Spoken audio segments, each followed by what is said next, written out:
So before kapag OFW ka sigurado mayaman 'yan. Pero ngayon 'di ba dalawa na yung mag-asawa na nasa abroad, hirap pa rin. Yung iba may utang pa.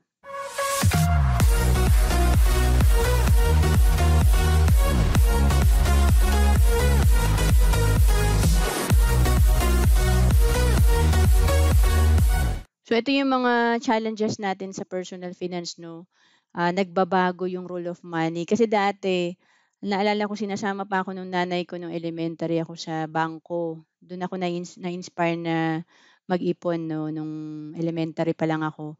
So kaya pala nagbabangko yung mga tao dati kasi 10% pa umaabot yung interest nung 1990s. Pero ngayon kasi 'di ba, less than 1% na lang. So, hindi na applicable yung ginagawa natin dati sa ngayon. And people live longer today. Sa Japan nga nalaman ko na around 84 to 88 years old yung average ng buhay ng mga tao dun. So, dito sa Pilipinas 'di ba pagka may nakita tayong mga senior, yung iba umaabot ng 70, 80, may mga 90 years old din. So, tanungin lang natin yung sarili natin kung 60 years old tayo nag-stop magtrabaho, 'di ba? So, nabuhay pa tayo ng hanggang sabihin nila nating 70 years old. So, may 10 years pa tayo. So, madalas nauubos na agad yung retirement, wala pang 10 years 'no? Yung iba nga baka 2 years lang, ubos na kung hindi marunong mag-handle ng finances. And ubos na agad retirement mo, mahaba pa buhay mo, 'di ba? So 'yan yung kailangan nating paghandaan. Skyrocketing cost of living, mapansin naman natin 'no, may okasyon man, may holiday man o wala, eh, talagang mataas na talaga ang mga bilihin. Lalo na 'pag pumunta kayo sa abroad kasi maliit ang value ng peso compare mo sa dollar. So 'pag namimili tayo 'di ba, alam naman natin 'yan na ₱2,000 sobrang bilang na bilang mo yung nabibili mo. Dati nung namamasko ko sa ninong ko ₱100 napakalaki na nun, 'di ba? So, para na akong may ₱1,000 ang dami ko ng nabibili. Pero ngayon 'pag may ₱1,000 ka, 'di ba, parang hindi 'yan maka-survive ng 1 week, 'di ba? People spend faster today. So, dahil nga sa technology, siyempre dati okey lang yung naglalaro lang, libre lang 'no, magtatakbuhan lang. Pero ngayon kasi nakita naman natin pati sa school, ah, nagiging need na yung mga laptop, gadget, desktop, 'di ba? Kasi yung mga sa school ng bata 'no? So, napansin natin everything is changing around 'no? Yung model ng cellphone mo nag-upgrade na, pero ito yung hindi nag-a-upgrade except our financial mindset and financial strategy. So, kailangan mag-level up din, 'di ba? Kasi dati okay lang, isang source of income lang, like kami, 5 magkakapatid, hindi nakatapos pareho yung parents ko, naka-survive 'no, nakapagtapos kaming 4. So, out of 5, 4 kaming nakatapos ng pag-aaral. Pero ngayon kahit isang anak 'no, ako isa lang anak ko, ang gastos talaga. So before kapag OFW ka sigurado mayaman 'yan 'no, pero ngayon 'di ba dalawa na yung mag-asawa na nasa abroad, hirap pa rin, yung iba may utang pa. And before 'no, a parent could raise 12 children, paramihan ng anak. Today, the children cannot take care of their parents. So sino dito yung kagaya ko na kabilang sa sandwich generation? So ibig sabihin, hirap na hirap ka 'no, nagsu-support ka sa family mo, sa anak mo. At the same time, tumatanda yung parents mo, kailangan mo rin mag-support. So medyo mahirap. So we need financial education. Paki-type nga diyan, education. Yan talaga yung kailangan natin 'no. Hindi siya mag-i-stop sa school. Ang tunay na matututo tayo sa experience 'no. And sabi nga, dahil sa kakulangan natin sa financial education, many hardworking, smart, young, and old people fail, 'di ba? Kahit na presidente ka man ng company, mataas ang posisyon mo sa abroad 'no, many teachers, OFWs, doctors 'no, kahit professional, seafarers, engineers fail. They retire without enough savings. Marami ako mismo nakikilala 20 years na sa abroad, 30 years na, wala pa ring ipon. And, yung iba umuwi na dahil nawalan na talaga ng trabaho. Yung iba naman hindi makauwi kasi may utang. So, people don't set out to fail. Wala naman nagplano na mag-fail, 'di ba? Kahit ako din naman. Sino ba naman ang magpaplano, "Ay pagdating ng 5 years, 10 years from now gusto ko failure ako." Hindi naman, 'di ba? So, lahat tayo may pangarap, kaya lang they fail because they fail to plan and manage their personal finances. 'Yan 'no, paki-type nga, fail to plan. So 'yun yung nakakalimutan natin 'no. Ako naalala ko yung 13th month ko nung mga bandang, ah, last 3 years na nagwo-work ako, talagang sine-save ko 'yan. Nagpaplano na ako bago pa dumating yung bare months. Kasi alam ko yung ibang tao may planong kunin yung pera ko. So, ginagawa ko diyan talagang ise-save ko siya, saan ko siya i-invest. Kasi 'pag hindi ko 'yan sinave, ininvest, magagastos ko lang talaga 'yan. Sa dami ng sale, sa dami ng promo, sarap talagang mag-shopping, 'di ba? So, ano ba yung mga wrong mindset natin pagdating sa pera? Ang dami 'no, kasi compare mo sa mindset ng Chinese, makita natin sa Pilipinas sobrang successful ng mga Chinese when it comes to finances kasi nag-aaral sila at nag-e-execute sila 'no. So, magkaiba yung mindset pa lang. So, many people believe that financial education is only for the wealthy.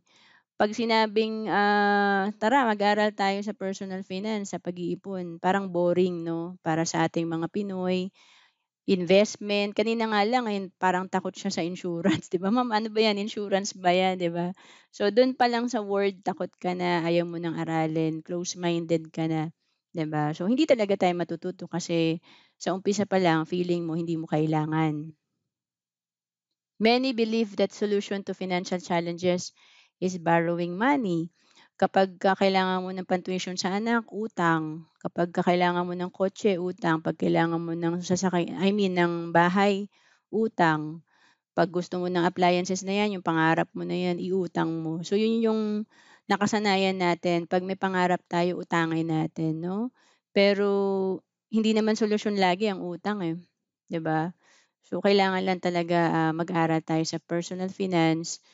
Kung gusto mo talagang ano, wala kang utang, puwede mo nga i-cash 'yan, 'no? Basta meron tayong business, kayang-kaya 'yan. So, some even rely on luck, 'no? Kahapon lang nagpunta kami sa mall 'no, pagka nadadaan talaga ako sa mall, 'pag may mahabang pila sigurado lotto 'yan, 'no? So, lotto nga, 'no, ang dami talaga nakapila. Sabi ng asawa ko malaki na kasi yung price ngayon, kaya dami lalong tumataya. So, sabi ko, "Ano, taya na ba tayo?" 'Di ba? So, luck 'no, kasi gusto natin instant, 'di ba, kaya maraming nai-scam. And then, umaasa pa rin talaga tayong maging milyonaryo in our mind, pero ayaw natin may gagawin. Kaya tataya na lang tayo sa mga lotto, magsusugal na lang tayo. Many people belong to a community of spenders who do not believe in preparing for their future. Usually sa office, alam nyo, pagka bagong empleyado ka, may tinatawag na first blood, Yung pagka unang sweldo mo sa kumpanya, kailangan mo agad manlibre, 'di ba? So yun 'no, community of spenders. Hindi ka pa nga sumesweldo meron na talagang nakalaan na, "Eto gagastusin natin 'to, 'no? So iba talaga yung community, kailangan nasa right community rin tayo. Many people use their credit cards as emergency funds. So madalas tayo yung credit card 'pag meron tayo niyan, ginagawa nating parang emergency fund natin or wallet. Pero actually hindi natin siya pera, 'di ba? So ginagamit lang natin 'to for our convenience. Most people don't know how to manage their debts manage them. So 'pag daw may utang ka, nagiging slave ka ng pera. So mahirap 'yun 'pag ikaw ang alipin ng pera. Kasi nagtatrabaho ka everyday, hindi mo na na-enjoy yung sweldo mo kasi nakasanla na 'yan or may paglalaanan na na pambayad sa utang. Loans and debts are accumulated rather than investment. So again, dalawa yung options natin. 'Pag magse-save ka, mag-i-invest ka, maggo-grow yung money, kakampi mo yung pera. 'Pag mangungutang ka, kalaban mo yung pera kasi yung interest na nagko-compound is working against you. So with financial education, you can face all those challenges. There is hope. Type nga natin, hope. 'Di ba? So ako 'no, more than 20 years ako natira sa squatter and feeling ko wala na rin talagang hope na parang do'n na lang talaga ako nakatira kasi 20 years ka ba naman natira sa magulong lugar, 'di ba? Yung kapitbahay mo 'pag nag-aaway rinig na rinig mo, 'di ba? And, may mga laseng, naglalasing 'pag nag-away 'yan magigising ka kahit na madaling araw. So may hope po kasi ako na nangarap lang din na makaalis sa gano'ng sitwasyon, ngayon 'no, sobrang may peace of mind na and nakakatulong pa sa iba dahil, you have more than enough. Hindi mo na problema yung pera. So, I hope kayo din, magsimula tayo sa mindset na magkaroon tayo ng goal na gano'n. So if you want to be wealthy, don't let other people do it for you. You have to do it yourself. Hindi puwedeng bigyan kita ng 100,000 pero ikaw na bahala, gusto ko tumubo 'yan. Walang gano'n, 'no? Wala yata tayong taong makakausap na gano'n na ibabalik sa atin yung tinubo na 100,000 natin. So let your money work for you, not your money work for others. So 'pag ikaw, masyado kang dedicated sa trabaho, every day gumigising ka ng madaling araw just to make the other people 'no, wealthy. So ibang tao yung pinapayaman mo 'pag empleyado ka. Pero kaya nga yung mga Chinese talagang naka-focus talaga sila sa business kahit bata pa, ah, ine-expose na sa business kasi nandun talaga yung pera. So kasi they let their money work for them. So through business, through investment magagawa natin 'yan. So understand that it's not other people's responsibility, it's your responsibility. So paki-type nga ikaw, ikaw lang talaga 'no. Ako ngayon naisip ko din hindi naman ako pinag-iipon ng mga kapatid ko, hindi rin ako pinag-iipon ng nanay at tatay ko. Talagang ako lang kung gusto ko talagang magkaroon ng peace of mind kailangan magsimula sa akin, mag-ipon ako, 'di ba? Baka nga utangan pa tayo, 'di ba? Hindi na nga tayo pag-iipunan, uutangan ka pa. So, ano yung sitwasyon ng ating financial foundation? Ito yung tinatawag na unstable. Dito rin ako nanggaling dati, wala akong healthcare, wala akong life insurance. Kaga-graduate ko pa lang may utang na kami kasi nga pang-apply ko sa trabaho inutang 'yan, pang-office attire ko inutang din namin 'yan. So, walang emergency fund, walang investment. So, siyempre gusto natin dito sa mas stable, sa solid financial foundation, yung matibay na alkansya. Kasi dito napakasarap sa isipin mo pa lang masarap na lalo na 'pag nangyari na 'to sa'yo. So, dati iniisip ko lang 'to, pero dahil 11 years na ako sa IMG talagang na-build na rin namin ng asawa ko 'tong solid financial foundation. Ito yung may peace of mind ka na, may healthcare ka, may sapat ka na life insurance, wala kang utang, may sapat ka na emergency fund at meron kang multiple investment. So who can really help you to build a solid financial foundation? Siyempre, ano bang gusto natin 'no, A or B lang naman 'yan. So 'pag A, dadaan ka pa sa iba't ibang broker 'no, maghahanap ka pa, magre-research ka pa kung saan ba yung product na puwede sa'yo. Pero sa B, maganda yung option B, ito yung pinili ko noong 2012, nagpa-member ako sa IMG kasi 'pag member ka ng IMG, maba-bypass mo na yung middleman, may direct access ka na sa mga financial companies, may mga financial products na, may partner na tayo dito sa IMG, and makaka-enjoy ka pa ng discount dun sa mga financial products. So maganda yung option B kasi dito ang hirap magre-research ka pa, dito tuturuan ka kung ano yung kailangan mo na product, puwede mo nang i-execute agad 'no. So ano ba yung tatandaan natin pagka IMG 'no, may tinatawag na 3 is+1 o 'di ba may bonus pa. Yung first E is education, matututo ka dito, may mga financial workshops. Execution, nandito na yung mga financial products na kailangan mo. Kasi pinakamahirap dito, yung tumawid ka sa 2. Ang 1 kasi madami talagang seminar, marami talagang pwede kang matutunan, pero hindi magche-change yung, financial life mo, hindi mag upgrade yan kung walang execution. So dito sa IMG pinadali na.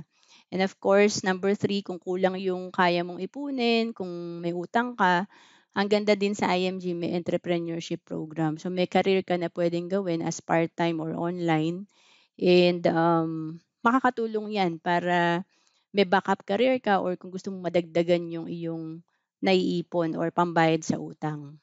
And yung +1 natin may bonus yung Enhanced Membership Benefits Platform. So sa ngayon nasa 60 plus benefits na tayo 'no. So sobrang ganda. Kaya marami talaga nagpapa-member ng IMG dito man sa Pilipinas or nasa abroad. So again, ang mga ka-partner nating company, ito yung may access na tayo sa mga major financial providers, mula healthcare, life insurance, meron na rin tayong ka-partner sa investment, real estate, mga general insurance or non-life insurance, and mga allied services.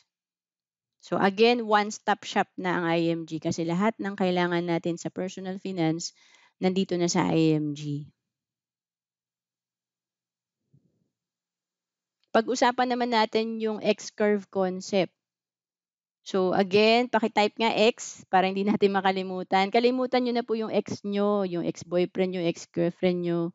Wag lang 'tong X na concept na 'to 'no. So kaya siya X kasi dalawang line lang tatandaan niyo, yung line na pataas, ito yung ating money line, savings line. Dapat habang tayo ay tumatanda nadadagdagan pala 'tong ating savings line or savings hanggang sa magiging big savings. And yung kalaban niyang line is the line of responsibility. So habang tayo ay nagse-save, nababawasan ang ating responsibilidad. So marami tayong mga responsibility, marami tayong pinagkakagastusan 'no, food, shelter. Kami dati sobrang tagal din namin nag-rent 'no, sobrang malaking part 'yan ng ating expenses. Clothing, education, of course sa ngayon 'no, hindi na biro ang magpaaral kahit kinder 'yan, kahit public school, sobrang gagastos ka din talaga. Health 'no, 'pag siyempre anytime puwede may magkasakit sa pamilya, kailangan natin ng fund for health. And debts and loans, siyempre responsibilidad natin 'to, kailangan talaga mabayaran natin. And dito sa part na 'to less secure tayo kasi ang dami nating binabayaran, ang dami nating responsibility, pero yung nagsu-support sa ating mga needs ay active income. So ang active income is temporary income kasi you work for money sa stage na 'to. So ibig sabihin kailangan magtrabaho ka para kumita ka. So sample natin dito, empleyado ka, pagka pumasok ka may income ka, 'pag wala ka ring income. So kaya kagaya nga nung kung employed ka, hindi mo naman puwedeng sabihin sa boss mo na 5 months kang magbabakasyon, 'di ba? So wala naman yata nagsabing gano'n na empleyado. Kung may magsabi man, resignation na 'yon, 'di ba? Kasi nga hindi puwedeng hindi ka papasok. So 'yun yung active income. Kailangan physically present ka para kumita ka. So gano'n din 'pag nagtitinda ka ng mga ulam, karenderya. So 'pag bukas yung tindahan may income, 'pag sarado hindi ka nagluto, wala. Kaya active kasi kailangan ng presence mo. So ang hirap 'no, ang taas ng responsibility, wala masyadong savings, daming binabayaran. So meron tayong dalawang if sa ating life 'no, kaya sa gitna niyan may if. What if we die too soon?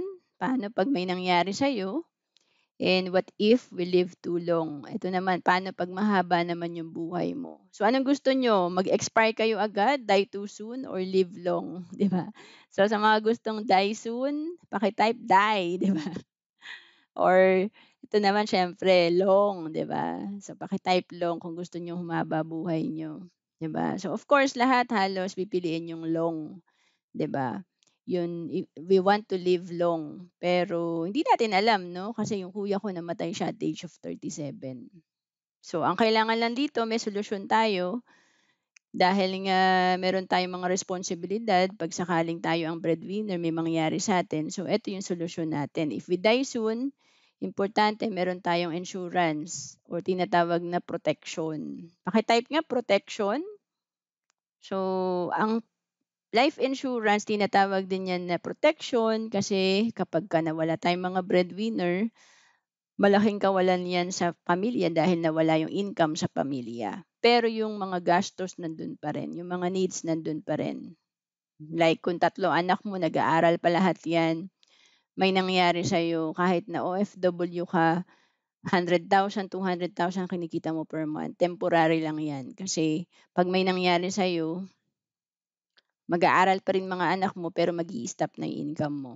Kaya importante may protection tayo or life insurance. Kaya tinatawag din siya na income replacement. Kasi may instant money na mare-receive ang family natin 'pag meron tayong protection or life insurance. Yun ang sasagot sa mga needs ng ating family. And of course, 'pag tumanda tayo siyempre nandiyan pa rin yung mga needs natin 'no, especially the healthcare. Pansin ba natin 'yan 'pag may pension yung mga kakilala nating senior citizen, usually may inaalat na sila diyan 'no, na sa kanilang pension or retirement fund na 2,000 per month, 5,000 per month na para sa gamot nila or maintenance. So healthcare, hindi mawawala 'yan 'pag tayo ay live too long, 'no? Of course, kakain pa rin, kailangan pa rin ng bahay, may clothing pa rin, basic 'yan, 'no? And of course, ang goal natin na pag-aral mo na yung mga anak mo at debt-free ka na by that time para wala ka ng responsibilidad. So ang solusyon natin dito dahil may needs pa rin tayo, we have to protect ourselves naman. So ito yung 'pag may investment tayo, makakatulong 'yun 'pag tayo ay nag-retire at kailangan talaga natin ng big savings or investment kasi ito yung magtatrabaho para sa atin. Kaya nga money work for you, 'di ba? So 'pag meron kang investment like 3,000,000, kumikita ng 10%, may 300,000 ka per year na nare-receive kahit hindi ka na nagtatrabaho. So yun yung tinatawag na passive income or money working for you, living on interest, 'di ba? So kaya tinatawag nila na Lola Loy. So ibig sabihin ng Loy, living on interest. So gusto ba natin maging lola or lolo Loy, 'di ba? So 'yan. And of course, in between, of course, kailangan natin bata, matanda, we need healthcare and we need emergency fund kasi hindi natin alam kung anong puwedeng mangyari like magkaroon ng typhoon, magka-earthquake, magkaroon ng sakit yung family members natin or aging parents. And kailangan natin ng short-term healthcare and long-term healthcare. Ayan. So, paano ba magtrabaho yung pera? Ito yung favorite ng kuya ko na concept, yung the rule of 72 or tinatawag na the power of compounding interest. Ito pala yung tinuro sa atin sa math 'no, kaya lang masyado tayo nag-focus sa pagkokopya kaya hindi natin alam na applicable pala siya sa buhay natin. Na ito yung dinevelop ni Einstein na 'pag dinivide mo sa 72 yung interest kung magkano kinikita ng pera mo, ay makukuha mo yung number of years kung kailan dodoble yung pera mo. So sa sample natin, may ₱10,000 ka halimbawa na savings sa bangko, 1% kinikita nito sa bangko, sarado na ng ating 1%. And 72 divided by 1 equals 72 years. So ibig sabihin 'pag 1% kinikita ng pera mo, 72 years pa yung aantayin mo bago dumoble yung pera mo. Kaya dito yung 10,000 mo, after 72 years pa siya magiging 20,000. Yan. So kung nag-start ka ng 30 years old plus 72 years, 102 years old ka na bago mo ma-hit 'tong doble na pera mo. So maantay pa ba natin 'yan, 'di ba? So usually hindi na 'no, kaya lang yung iba naman sobra naman, nasobrahan 'no, 10% per month 'no. So hindi po totoo yun na may 10% per month na guaranteed kasi mabilisan, eh, 'no, kaya yung iba nai-scam, eh. So hindi din po totoo na sobrang bilis naman mag-compound ng pera. So may sample tayo dito 'no, ito per year, hindi per month. So ito po yung mga legal. So may tatlong magkaibigan nag-invest sa 4% yung isa sa 8%, yung isa 12%. So pare-pareho yan sila naglagay ng 100,000 at the age of 29. Kaya lang itong nasa 4% dahil every 18 years dumodoble yung pera niya, medyo mabagal. 'Pag edad niya ng 65, 400,000 lang pera niya, 'no? yung naglagay sa 8%, every 9 years dumodoble pera niya. So, at the age of 65 may 1.6 siya. Pero yung nag-invest sa 12% dahil every 6 years dumodoble pera niya, 'pag edad niya ng 65 may 6.4 million siya. So, ang laki ng difference 'no? Anong gusto natin, 400, 1.6 or 6.4? So, kung titignan natin 'pag hindi tayo marunong mag-invest, maliit lang kinikita ng pera natin, medyo matagal, ah, lumago 'no? Kaya yung mga Chinese, yung mga negosyante, yung mga mayayaman, pinagtatalunan talaga nila yung percentage ng pera. Kasi kung titignan mo maliit lang ang difference pero pagka matagal na yan naka-invest, lumalago yan, may effect na malaki. So kagaya nito, 400 versus 6.4, 6 million yung difference, no? Yung 6 million na yon, kinikita na yun ng tao na nagtatrabaho for 20 years ng 25,000 per month. 'Di ba? So yun yung sinasabi na money working for you.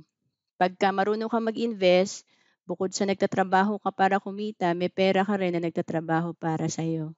'Di ba? So, kaya lang kahit alam natin 'tong 12%, 8%, kung wala tayong nilalagay na pera 'no, masyadong maliit, talo pa rin tayo na malaki yung ini-invest.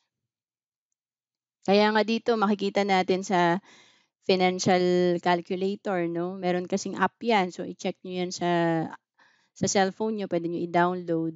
So, para magka-idea kayo kung magkano ba 'yan. So, halimbawa kung nag-iipon ka ng 1,000 per month, kung matuto kang mag-invest sa 12%, after 20 years may projection ka na almost 1 million.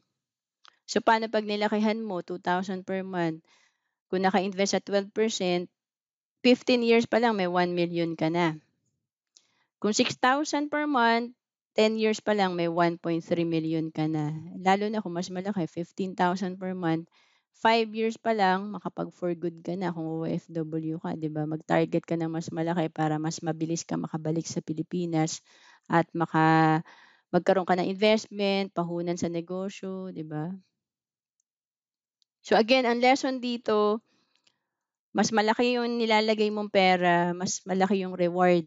Mas mabilis ka makakapag-retire, mas mabilis ka makakaipon. Pero kapagka dito naman 'no, 'pag mahaba pa oras mo kahit 1,000 per month lang 'yan, kaya mo pa ring ma-hit yung 1 million, tama ba? So, pero kung limited na yung time mo, 'di ba? Like matanda ka na pero 2,000 lang ang kaya mo ilagay. So, antayin mo pa yung 15 years, 'di ba? So again, importante sa pag-iinvest yung amount na nilalagay natin at yung interest ng pera. At siyempre yung oras. Ayan, salamat po sa mga nagcha-chat para buhay tayo 'no, nakakaantok po kasi 'tong oras na 'to, pati speaker inaantok, eh. Ayan, so pag-usapan natin yung solid financial foundation, himayin natin 'to 'no. So sabi dito, "Is your house built on a strong foundation?" 'Di ba pagka may typhoon, that time 'no, naalala ko nung nasa Las Piñas pa kami, nagre-rent pa kami dun ng bahay. Medyo luma kasi yung nire-rent naming bahay ta's may puno kami sa gilid. Hindi talaga ako nakatulog nung nagkaroon ng typhoon kasi sobrang hangin. So, feeling ko baka liparin yung bahay namin 'no. So, yun 'no, makikita natin kung matibay yung bahay, kung daanan man yan ng earthquake, typhoon, nakatayo pa rin. So, ganun din sa ating personal finance. Kailangan matibay din 'to 'no, na nagkaroon ng crisis, nawalan ka ng trabaho, may nagkasakit sa pamilya or ikaw mismo 'no, nagkasakit ka or may na-disable, may aksidente, hindi pa rin mamomroblema sa pera, okey? So pag-usapan natin yung strong financial foundation. I-type nga natin strong, of course lahat tayo gusto natin strong or matibay yung alkansya natin. So sabi nga, never allow your family to live in a house with weak foundation. So, nakaka-stress po yun, no? So, weak yung foundation natin kung puro utang yung laman ng ating financial house. So, gawin natin itong matibay na mangyayari, crisis-proof, di ba? Earthquake-proof, and sabi nga dito, no? Wealthy ka, pero mag stay wealthy ka. So, yun yung sarap makinggan itong one word na to, stay wealthy.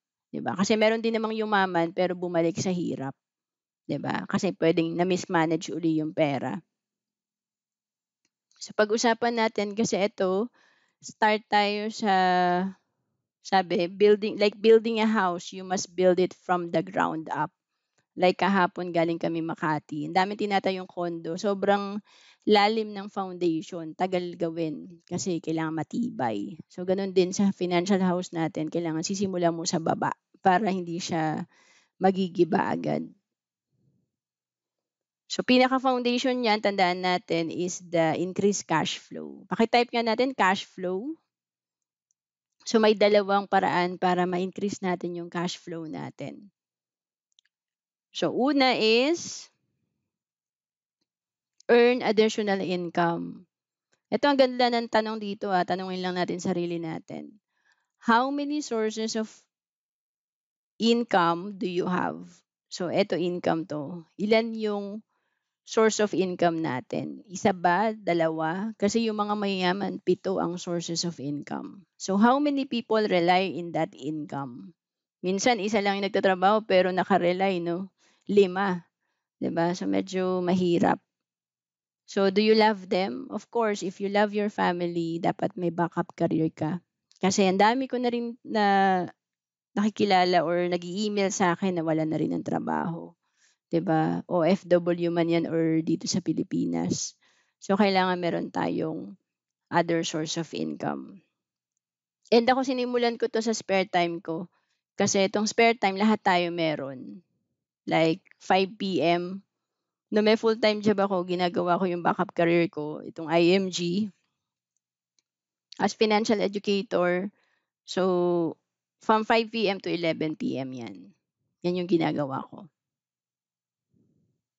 And pangalawa 'no, so yung una, review tayo is pataasin mo yung income mo kasi hindi naman puwedeng puro tipid. Pero check din natin 'tong pangalawang option, kasi hindi yumaman ang taong walang disiplina. So pangalawa is reduce expenses. Baka naman kasi may mga ginagastos ka rin na 'pag inipon mo, sayang din 'di ba, na additional 2,000 pala, additional 1,000 per month pala na savings mo, 'no?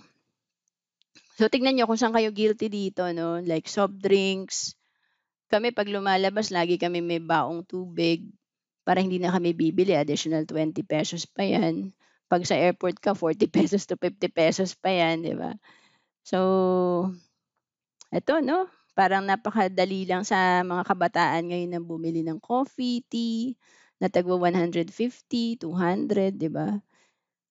So, sobrang mahal. Pero 'yun, okey lang naman bumili nito basta may ipon ka. Ang problema kasi inuuna mo yung wants mo, nagiging problema natin yung wala tayong ipon or baka baon sa utang. So 'yan, cigarettes, beer, bisyo, lotto tickets, yung mga sugal, extra phone bills, yung iba mga extra subscription, dine outside, so medyo mahal 'no pagka sa labas tayo kumakain. Hair maintenance 'no, like 'pag holiday talaga sobrang busy ng mga parlor kasi yung straight daw nagpapakulot, yung kulot naman na kagaya ko nagpapa-rebond. So guilty po ako diyan dati kasi nagpapa-rebond ako every 6 months. So 'yan 'no, laki na pala na matitipid natin kung iche-check lang natin. So at least may 1 million ka after 20 years kung ma-invest mo 'tong mga 'to, okay.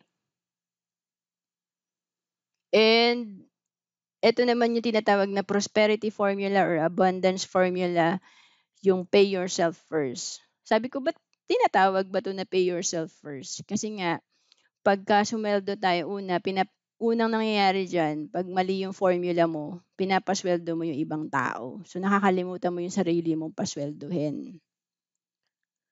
So, eto yung tama, pagka-receive mo ng income, ibawas mo yung 10% tithes. Eto yung donation mo sa church kung saan ka naggo-grow spiritually. And then, 20% sine-save mo, 'no? Ito yung sweldo mo sa sarili mo, 'no? Naku, sobrang nagsipag ka, nag-OT ka pa. Kailangan talaga may pasweldo ka sa sarili mo bago mong paswelduhin yung ibang tao, 'di ba? Bago ka mag-mall, bago ka magbayad ng mga electric bills, water bills, ayan, expenses and lifestyle. So 100%, 10% tithes, 20% savings, 70%. Ito yung pagkakasyahin natin sa needs natin and wants. So pagka gusto mong dagdagan, mas maganda, no? Like ako, up to 40% sa sobrang nadisiplina ko sarili ko, yung last na work ko, nasa 40% yung naiipon ko. Okay? So pag hindi pa disiplinado, mag-start kahit 10%. Kasi compare nyo po sa Chinese, kaya mas lalo silang yumayaman, 25% savings nila. I mean, 25% pang lago nila sa negosyo, pinapaikot nila sa negosyo, 50% savings, no? 25% lang po itong kanilang lifestyle. So, okay na tayo sa cash flow. Pangalawa is proper healthcare. So, ang sabi dito, protect our health and protect our investment. Kapag kasi may healthcare tayo, hindi natin magagalaw yung investment natin, hindi natin magagalaw yung ipon natin. May dalawang klase ng healthcare. May short-term healthcare at may long-term healthcare. So, ito yung traditional HMO, no, yung short-term. Kasi usually naman, ito yung binibigay na benepisyo sa atin sa company. Pero dito ko lang nalaman sa IMG na may long-term healthcare pala. Pakitype nga natin, health savings account. Yung health savings account kasi, pwede ka na palang mag-ipon dito sa long-term healthcare plan mo na habang ikaw ay employed na may magagamit kang healthcare. Kasi pagka hindi mo nagamit itong benepisyo mo dito sa long-term healthcare sa ano mo, no, habang nagbabayad ka, ibabalik sa yung binayad mo, no. So, kaya nagse-save ka lang. Ngayon kung magkasakit ka, may magagamit ka na healthcare. Pero usually kasi may healthcare na short term kaya hindi magagalaw yung ating long-term healthcare. So, para may idea ka sa long-term healthcare, ito, fix yung premium niya, 7 years to pay, tapos may term insurance, may mga life insurance. Ito yung maganda, all unused health fund, di ka nagkasakit o kaya ginamit mo kasi yung short-term healthcare mo sa company, may interest yan, nagko-compound. So, nagiging investment. And yung sinasabi ko kanina na with return of premium up to 85% kapag hindi mo ginamit yung healthcare mo during the 7 years na nagbabayad ka. Next is life insurance. Yung life insurance naman, again, pinag-usapan natin to kanina, life protection. Ito yung to protect our family while building wealth. So, syempre, kapag wala ka pang big savings, kailangan mo talaga ng life insurance para ito yung magiging instant savings ng pamilya kung sakaling may mangyari sa'yo. Hindi ang mapapamana natin is utang. So, sabi nga, ang purpose ng life insurance, in case you can't be there to catch them, you are sure you have a safety net.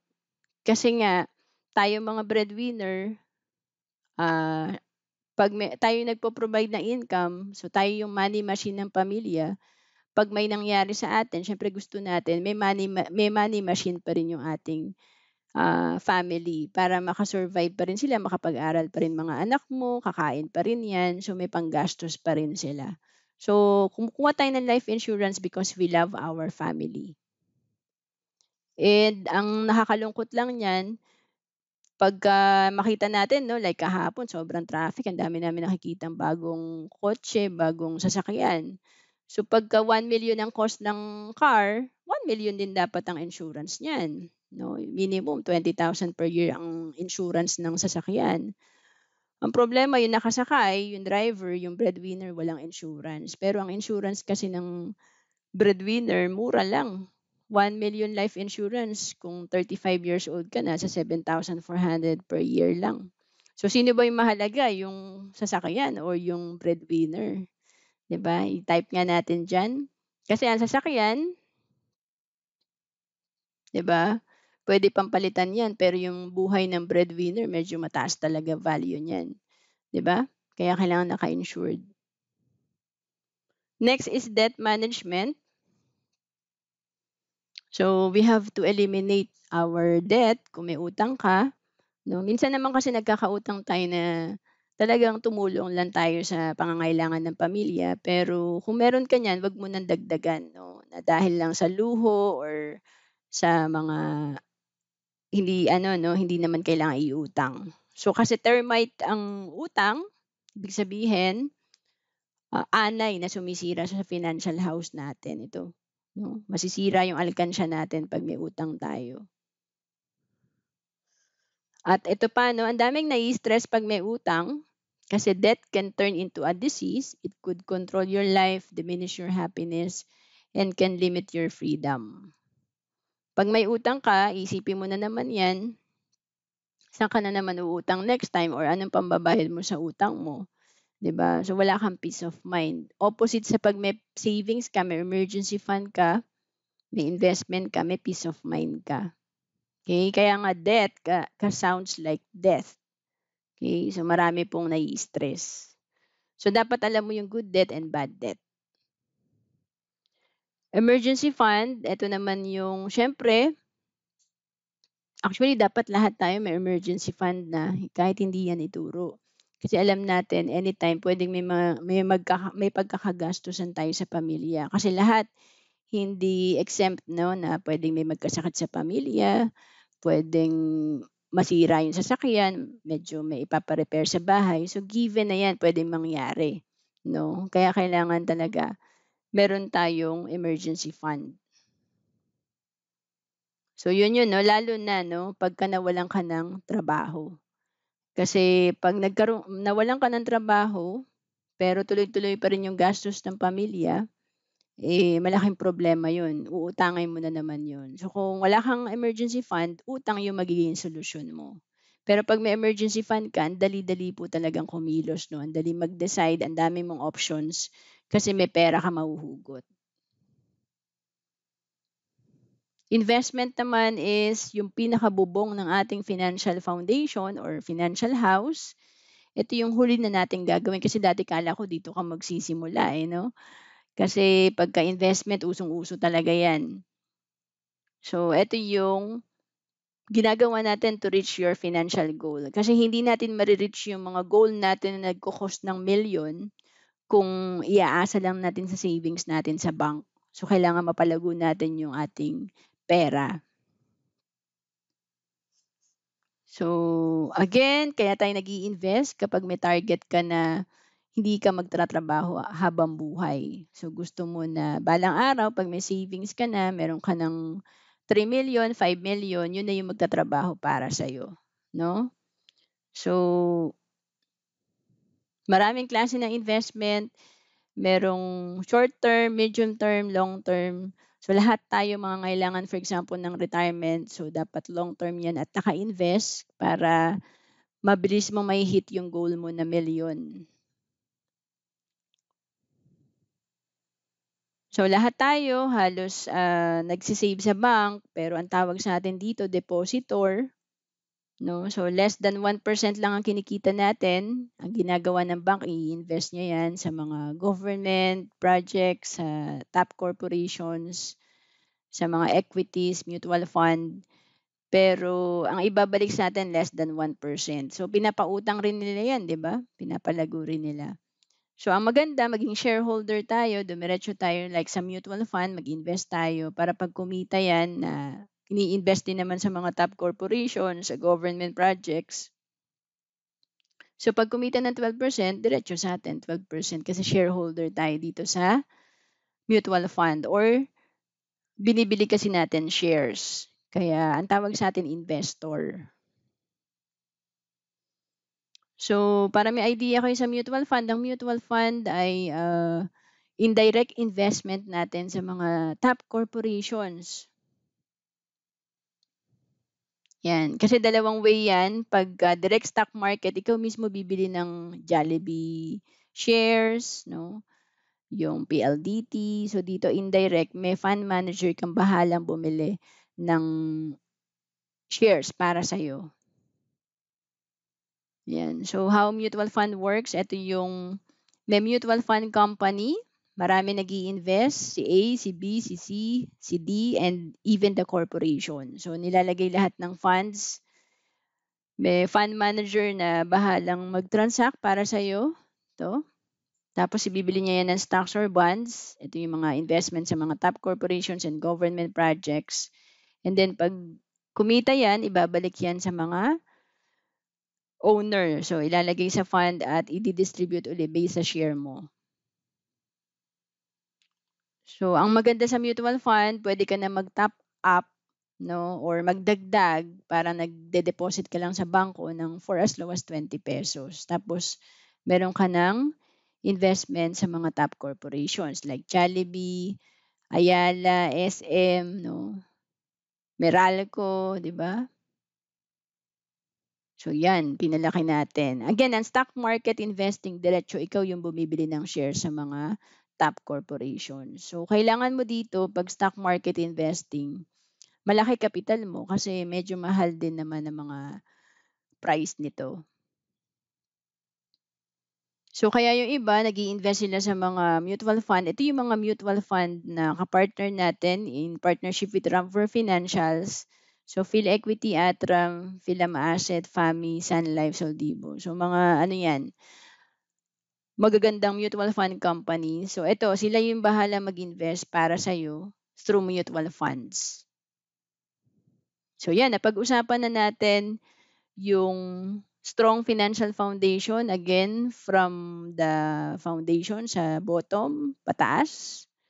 Magandang okay yung cash flow mo. 'Pag okay ang cash flow mo, mapuno mo agad 'tong alkansya mo. Meron kang sapat na healthcare, sapat na insurance, wala kang utang, maganda yung emergency fund mo, at malaki yung investment mo. So, pagdating sa investment, siyempre ang dami nating choices, puwedeng sa bank, puwedeng sa bonds. Ito yung mga guaranteed naman 'yan, hindi magne-negative pero walang growth.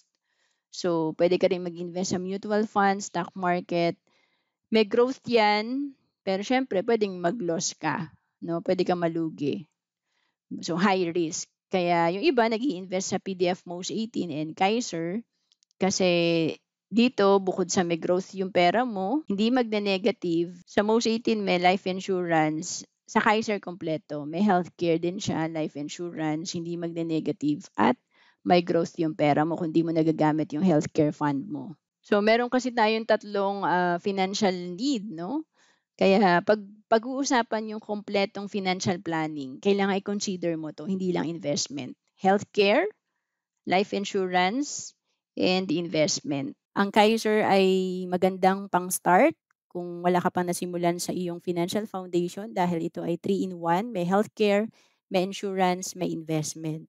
And kung tatanungin natin sino ba si Kaiser, actually health maintenance organization siya, and marami na siyang accredited na hospitals. And para alam nyo lang 'no, yung top hospitals kasi na 4, accredited ni Kaiser 'yan, yung Asian Hospital sa Alabang, yung St. Luke's, Medical Center sa Quezon City and Global City, accredited natin 'yan. Makati Med, isa sa mga top hospital, and the Medical City. And nasa 2,000 plus na yung hospitals and clinics na accredited ng Kaiser, and 12,000 plus na doctors. And yung Kaiser, meron talaga siya mismong clinic, 'no? Ang tawag is Kaiser Medical Center. 10 na 'yan sa ngayon. So meron tayong mga branch or clinic mismo sa mga SM and Robinsons Mall. To know more about Kaiser, message mo lang ako sa FB, Ro Ancelis Capistrano.